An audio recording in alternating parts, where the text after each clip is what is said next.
tey xam nga daf ma canaliser mooy sur les élections législatives mu tuddee ko entre pic et réplique mais c'est tout à fait normal parce que dañu nekk ci à 48 heures des élections il y a ce qu'on appelle l'après-campagne et moi d'abord je lance un message à tous les citoyens sénégalais que ce qu'on a de plus précieux mooy sunu démocratie parce que dans les autres pays ñun dañu ñee parce que ñun mën nañu waxante mën nañu régler suñu problème et yi fi jógee te amoon fii war nañu ko wees war nañu am esprit de dépassement mais d'abord lancer un message à tous les Sénégalais nañ dem jëli seeni carte électeur yéen a xam nag ku leen neex voter leen ah y a autant de listes voter le plus important c'est de faire votre acte citoyen d'aller faire le vote mais d'abord pour voter il faut disposer de sa carte d'électeur actuellement il y a plus de 250 000 cartes électeurs yoo xam ni mu ngi nekk dans les commissions maintenant on a vu la configuration bi li nga xamante ni moo ci am on a de grandes coalitions comme la coalition de Pastef. Pastef c'est une coalition parce que une coalition c'est un parti plus son parti. Pastef est allé sous ses couleurs, sous ses drapeaux, mais c'est une coalition parce que il a eu quand même des alliés yoo xam ne ànd nañ ci ak ñoom et puis il commence à avoir des mouvements de soutien. Donc bu loolu weesoo aussi on a vu l'entrée en scène de Amadou Ba qu'on n'attendait pas mais qui quand même parvient à exister politiquement avec li nga xamante ni moom mooy sa coalition.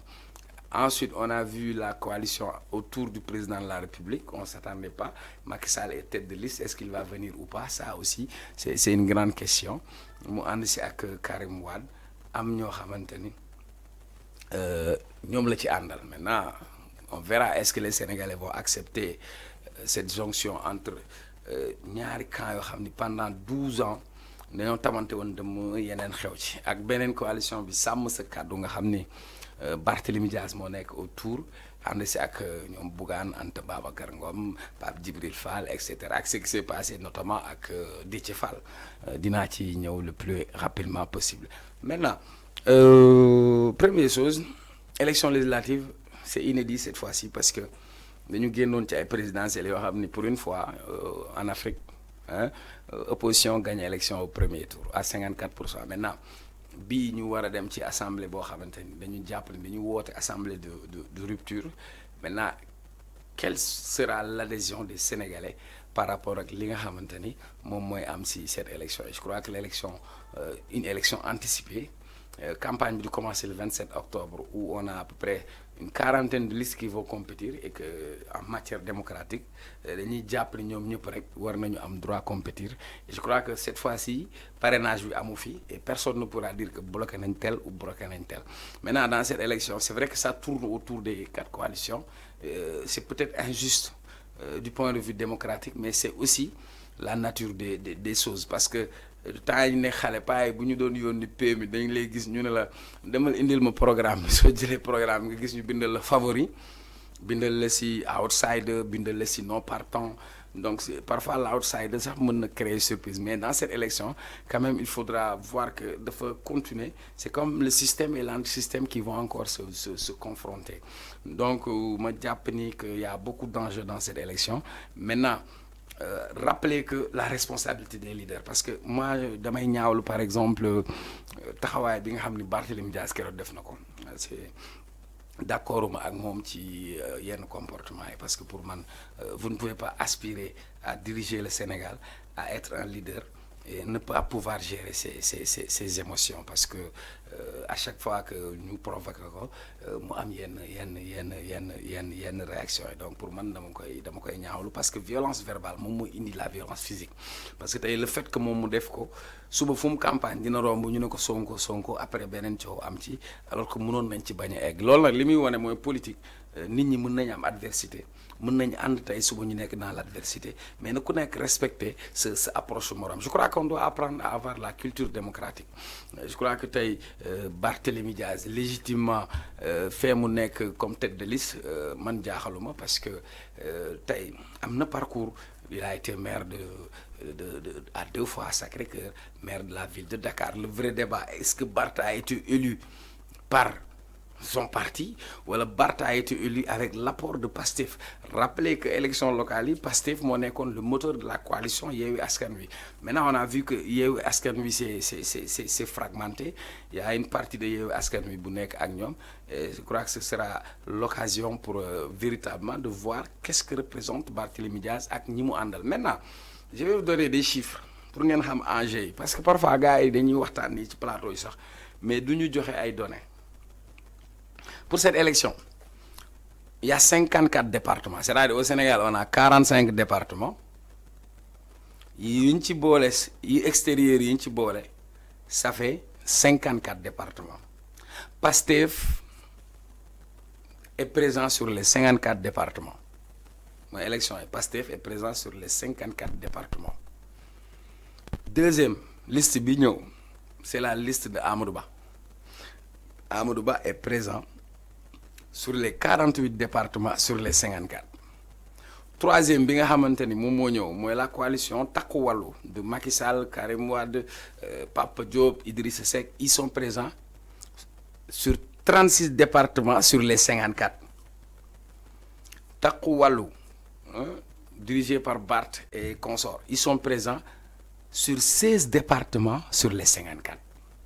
Donc vous avez déjà vu, Pastef mu ngi nekk ci 54 départements sur les 54, Amadou Ba 48 départements sur les 54, Macky Sall 36 départements sur les 54, Barthélémy Diaz et consorts, ils sont présents 16 départements sur les 54. Maintenant, l'enjeu des départements, c'est quoi? Parce que si vous gagnez le département, l'ensemble des députés, sur les 165 députés, les 112 sont élus directement à travers les départements. Donc, ça veut dire que les départements, moi, enjeu bi ëpp doole. Maintenant, si vous gisee ni ñi nga xamanteni investir ñu trop ci département yi, ça veut dire que kon war nga xolaat sen maillage au niveau territorial. Ensuite, l'autre question, moi tay c'est vrai que Sonko a demandé à débattre avec Amadou Ba. Amadou Ba a dit qu'il accepte conditions, machin. Pour moi, ce serait top, ce serait bien qu'on puisse assister à ce genre de débat. Notre démocratie mérite cela. Notre démocratie mérite que le débat soit élevé, que le débat, nous pouvons voir si li nga xamanteni moy ci walu kom-kom, ci walu mbay mi, ci walu formation, ci walu éducation, que le niveau soit élevé parce que tay suñu conscience citoyenne, le Sénégalais tay ils sont plus exigeants sur des questions démocratiques, sur des questions des ressources naturelles. Et qu'on parle de programme, mais tay lool tamit su amé da ngay japp ni man dama gis ni say bi politique le Ousmane Sonko amé. Ndax say politique bi mu amé, je m'explique. Quand je dis say politique, ça veut dire que c'est un stratège. Par stratégie, pendant 10 ans, il a déroulé toutes ses stratégies. Par stratégie, il a su xool na ñi songanteeg Macky fan lañ échoué moom mu ñëw bañ fa jaar. Meilleure stratégie bi Sonko def pour vous montrer que politique xel la ak xeltu mooy bi nga xamante ni véritablement xam na ni candidature am du jàll mu dem créer la candidature de Bassirou Diomaye Faye. Donc c'est ce qui lui a permis d'être là. Alors par stratégie am moment bi dafa am lu ñuy wax bipolarisation, c'est-à-dire Sonko li mu bëgg mooy le fait que moom mu ne Amadou Ba lay débat wax naa leen sànq ni Sonko moo nekk sur les 54 départements, Amadou ci topp sur les 48. Donc Sonko il veut faire de Amadou Ba son challenger direct pour suul ñeneen ñi nga xamante ni ñoo nekkoon à côté. Donc le fait que Sonko di wax ci Amadou Ba suul na Bougane par exemple, parce que fan yii yëpp coow bi sàkku sa mës a kàddu la woon. Donc Sonko a réussi un premier coup. L'autre coup, Sonko en matière de débat moom moo gën a pànk moo gën a ëpp cafar ci débat. Et puis dafa mbapat. Sonko a commencé ci débat de contradiction ñi ko xam ni doon ko suivre lu yàgg depuis 2016 2017. Sonko il était comme ça, il était bien en matière de débat. Amadou Ba on l'a jamais vu débattre. Amadou Ba, il parle rarement.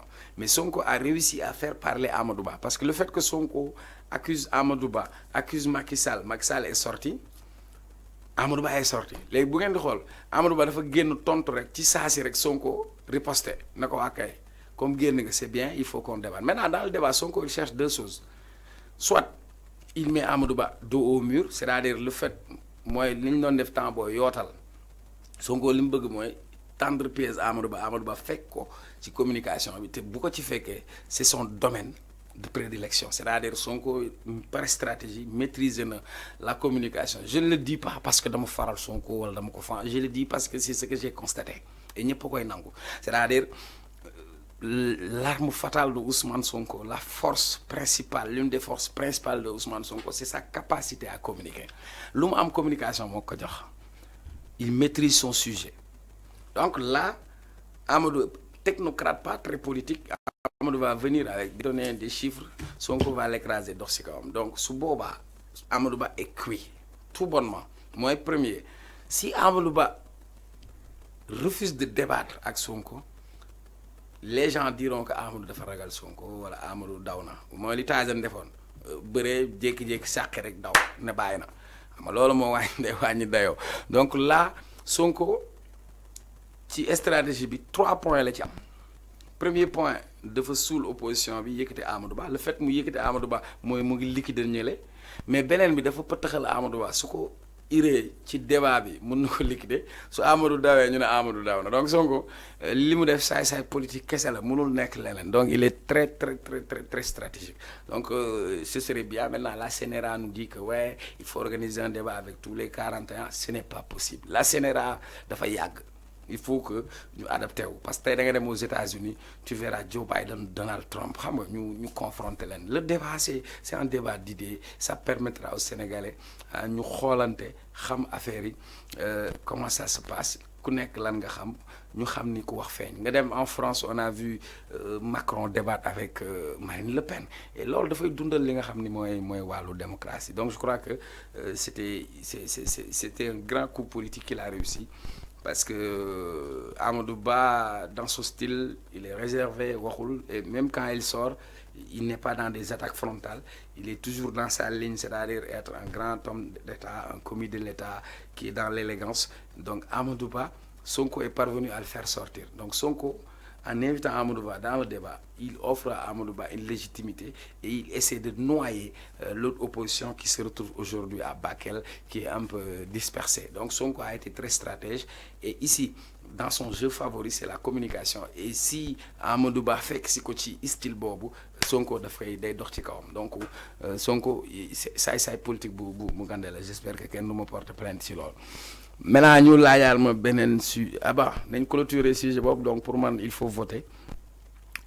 C'est important que les Sénégalais votent, expriment leur choix par rapport ci li ñu gis. Il y a beaucoup de listes aussi. Voilà, l'essentiel les Sénégalais de tous bords am na ay listes yu bëri de qualité mu ngi fu nekk na ku nekk tànn sa bu la neex. Voilà man nag comme nekkuma ci benn liste man député fii laa quoi lu ma amee lu may kaasal askan bi rek fii laay ñëw waaw alors.